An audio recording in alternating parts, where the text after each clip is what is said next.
leave neighborhoods now afraid to go outside. After the race hustlers like Obama, Sharpton, whatever his name was, the attorney general so-called, went to Baltimore, stirring up trouble in the streets before it happened, which led to rioting, looting, and deranged violence. The loony left turned on the police, told the police to get out of their neighborhoods. So the police left their neighborhoods, and now the murderous criminals are on a murderous rampage in the heart of Baltimore, and people are free to go out of their houses. In the black neighborhoods, by the way, let's be very clear. So I'm showing you how this can metastasize into a nation by bringing you the example of South Africa after apartheid, which you probably don't know what's going on there because there's been a cordon sanitaire put around the truth about what's happened in South Africa since apartheid has been eliminated. You know nothing about it. It's a very important model for you to understand. So let me take a quick call and I'll give you some facts. Tony on WMAL, go ahead, please. You're on the Savage Nation. Yes, Dr. Savage, you are a very logical man, so it's hard for me to understand how you would not understand if a boy sees his grandfather's teeth get kicked in or his grandmother spat on. Yeah. I heard the whole story. So in other words, you're justifying rape and murder. You're saying that it was done to them, so it's just payback. Isn't that your argument? No, it's a disgusting thing. But if a human... Well, what are you saying? You're justifying the murders and rapes by blacks in South Africa. Isn't that what you're saying? Stop asking me about an imaginary grandmother. I'm asking you, is that what you're saying? You're justifying the rape epidemic and the murder epidemic in South Africa. Isn't that what you're saying? No, I'm presenting reason. Well, you have no, you're not presenting reason because you need to have facts to have reason. You're presenting what's known as a facile argument. And a facile argument is based upon no facts whatsoever. It's based upon hot air. But if you'd like to learn something and put it into your thick head, stay tuned because I'll give you the actual facts about South African rape and murder, the epidemic that's going on since apartheid, and you'll find out that the rate is much higher than it was when the evil white man ruled South Africa. Don't justify it by what happened. Listen to what is happening. Join the Savage Nation. Call now, 855-400-SAVAGE, 855-400-7282. Savage. This was recorded live in Washington Square Park, New York, 1968, by an unknown recording artist. We're talking about what happened in South Africa after apartheid. The propaganda would have you believe that everything is wonderful there and everyone's happy and things are better for all. And it looked like it would be that way for a while. After the scourge of apartheid was finally smashed to pieces in 1994, the country looked like it was going to go ahead with a bright future. But it's not what's happening now. After Mandela died, things have degenerated. And there's a rape epidemic, a murder epidemic that is higher than most countries on earth.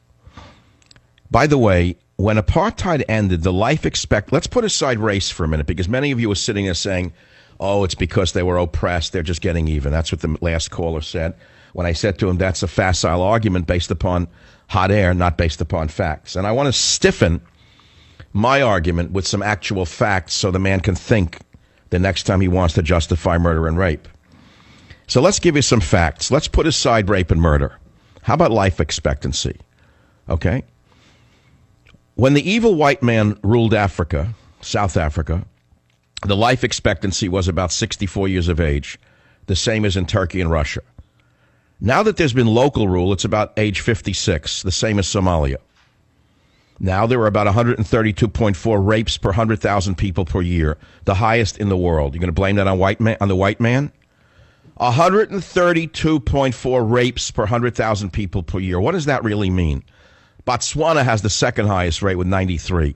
Sweden has the third highest rate with 64. By the way, that's Muslims doing gang rapes on white women in Sweden. They won't tell you that either. No other nation on earth exceeds 32. Now, you want to hear more?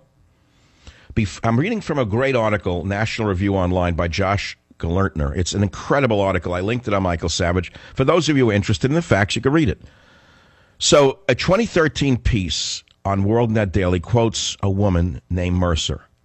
She's a South African writer who moved with her family to Israel before the end of apartheid. Her father was a vocal opponent of apartheid. In other words, he was a Jewish liberal. He hated apartheid. He was a good Jewish liberal. Sound familiar? And he marched like Bernie Sanders. We shall overcome. Then he fled. And by the way, before he fled, he was harassed by the evil white South African security forces for being a commie. Then he leaves South Africa.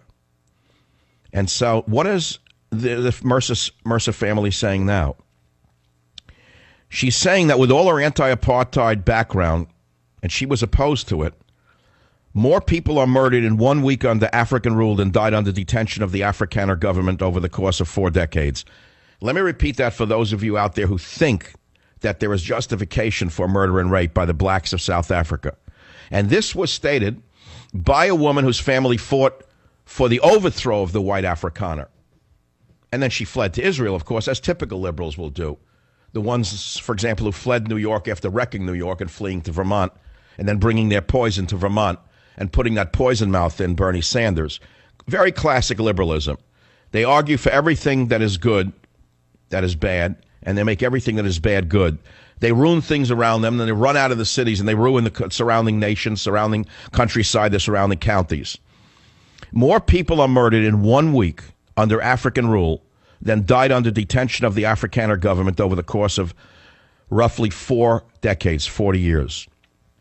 South African government estimates that there are 31 murders per 100,000 people per year. That's 50 people a day. That would make South Africa the 10th most murderous country in the world outpacing Mexico, Rwanda, and both Sudans.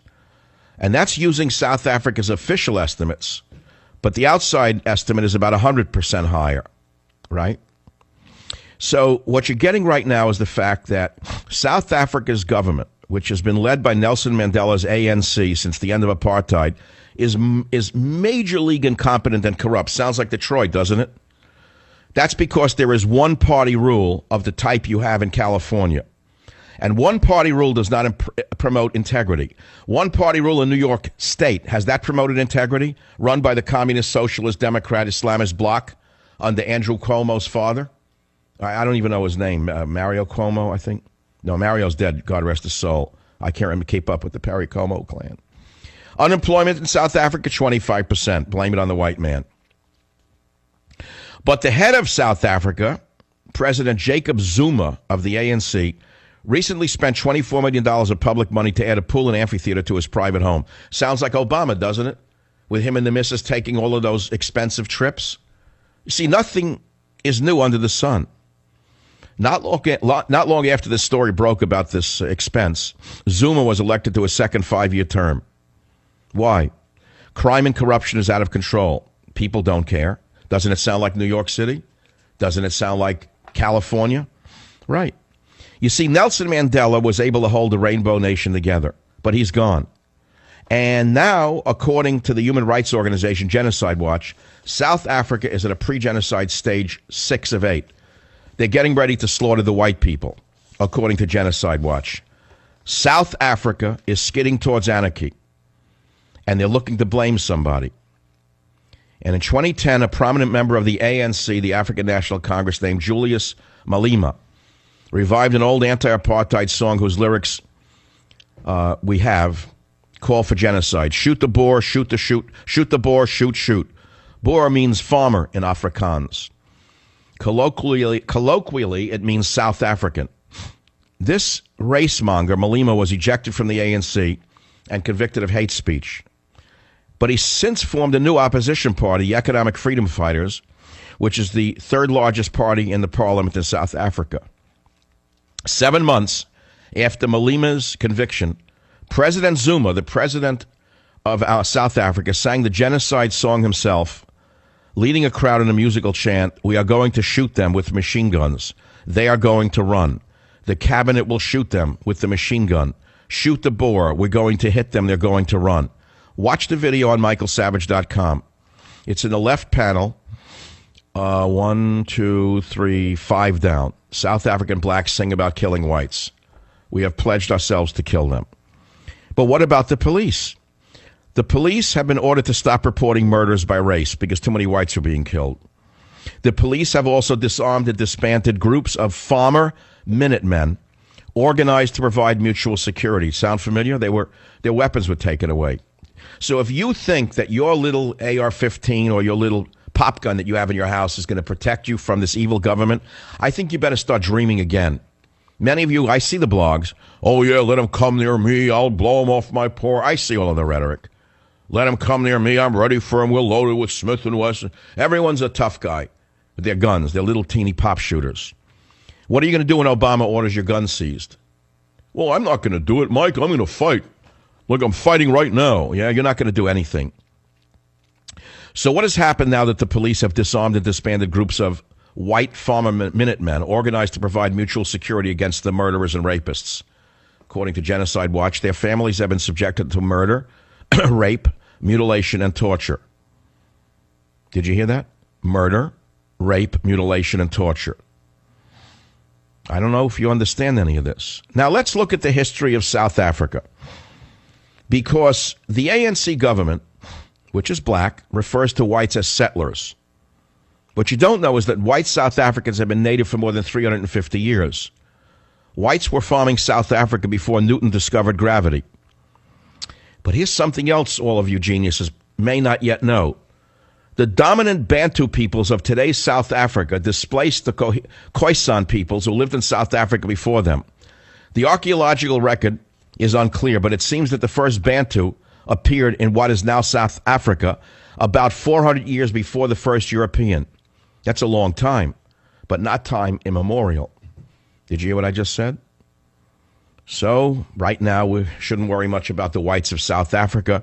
We should be focused on the Yazidis of Iraq, who are in the direst circumstances imaginable, surrounded by the Islamo-fascists, who may not survive because Obama is not lifting a finger to save them from rape, murder, child rape, enslavement. I mean, how could a black president not do anything to stop ongoing slavery while continuously referring to slavery in America, not doing anything to stop the slavery ongoing right now in the Middle East? What a disgusting human being he is. What a lowlife he is. Isn't it true? Why won't Obama help the Yazidis? Why? Well, you get the picture. A little history is quite a tonic. But it's not a tonic for the propaganda that continues to be disseminated by the radical left in America and around the world. Now, I want to go back to a little grass shack in Kealakekua, Hawaii. I'm going to take a break in a certain direction now because I've covered a little bit of what I wanted to do. I'm going to talk about sex in Silicon Valley and how the techies, even though they may be successful, don't know how to talk to women or meet a woman. I'm sorry. I'm going to wind up dying of consumption after over. My thing is gone, the flu, the cold, but I'm left with a miserable cough brought to me, no doubt, by one of the wonderful, what are they calling our international travelers from South America? Probably from international commuters from El Salvador, perhaps one of Obama's children, the same ones who gave us the viral epidemic that killed people and paralyzed them over the last year, again hushed up by your friends like George Staphylococcus. They didn't report the number of children who were crippled, paralyzed, and killed by this virus brought in by the Central American children, the sacred children whose feet Nancy Pelosi allegedly washed. Well, apparently this virus is so epidemic in the Bay Area right now where I live. Everybody I know knows someone who's gotten sick from a, quote, virus. And they were all saying, I never got sick before. I don't know why I'm getting sick before. Well, you should have listened to old Mike Savage when he talked about immigrants and epidemics. You should have listened to me when I warned you about immigrants and epidemics. You should have listened to me when I warn you now that your borders, language, and culture are being erased. And if you think that's going to be better for someone in this country, you're mistaken. The blacks will not benefit from the erasure of borders, the erasure of our language, and the erasure of our culture. They will not benefit. In fact, they're targeted more than you can imagine by the evildoers who run this country. They're being displaced by the poorest of the poor of Mexico, El Salvador, and Guatemala. Now, why would those who allege to love the black people so much in this country want to bring in poorer people than them? Can anyone explain that? And why do the black people not see what's being done to them? Why? That's how divide and conquer works. So anyway, I'm doing the best I can to piece it all together for you. I don't want to stay on this topic all day. In a few seconds when I come back, or in the next hour rather, I'm going to read you two winning essays